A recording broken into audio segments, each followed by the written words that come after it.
Welcome back, guys. It's the TightWad again. Today we're looking at our shower drain. It is totally stopped up. The water does leak out slowly, but I'm going to show you what I use to unclog my drain. We are on a septic tank system, so I do not like putting chemicals like Drano or other drain clog preventers or removers into our system. If you don't know much about a septic tank system, is basically a live environment where organisms in there break down all the stuff that goes into your septic tank system. So when you pour chemicals in there that don't belong, they disrupt that natural process and it causes issues. So I'm going to show you what I do. It's a safe and easy way to clean the clogs from your drain. If you're anything like me, meaning you're married, have a daughter, or live with a female, or a guy from an 80s hair band, you'll run into this issue in your bathroom where the drain stops working. This is our shower, and every 4 or 5 months the drain gets clogged with hair and other things. And I'm going to show you today how I remove it without purchasing any chemicals which are harmful to your septic tank.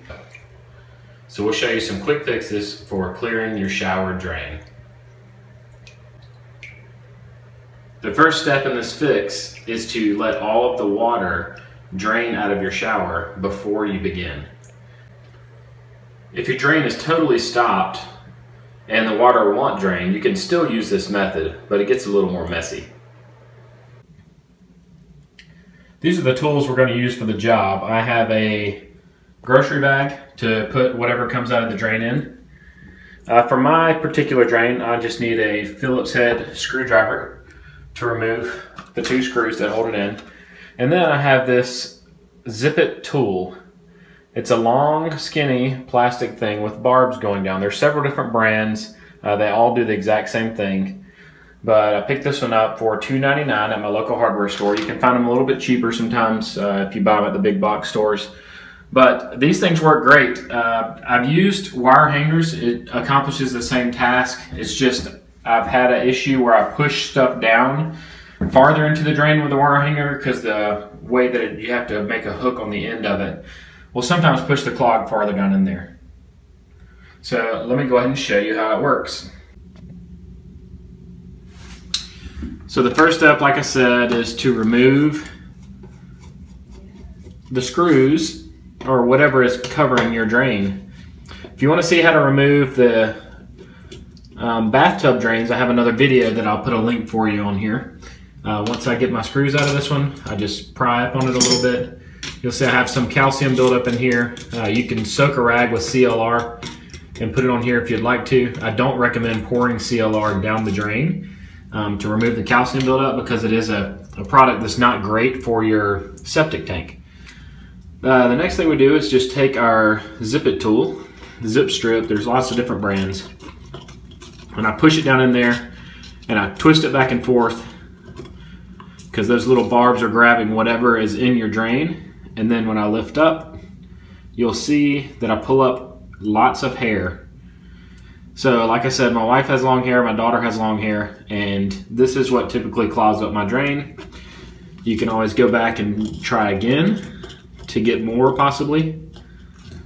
I do this a few times. I can feel I'm pulling more up now.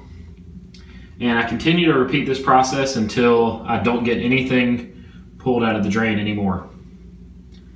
Now the way the barbs are made, you may want to keep a pair of scissors handy to cut off each clog as it comes up, so that because the barbs are sharp, they'll cut you if you try to just grab the clogs and pull them off. That's probably the main clog there. We'll keep going. As you can see, this is a very simple process. Kind of gross if you're squeamish. It's kind of nasty, but it's a necessary process so that you can keep your septic tank healthy and keep your drains clear and free.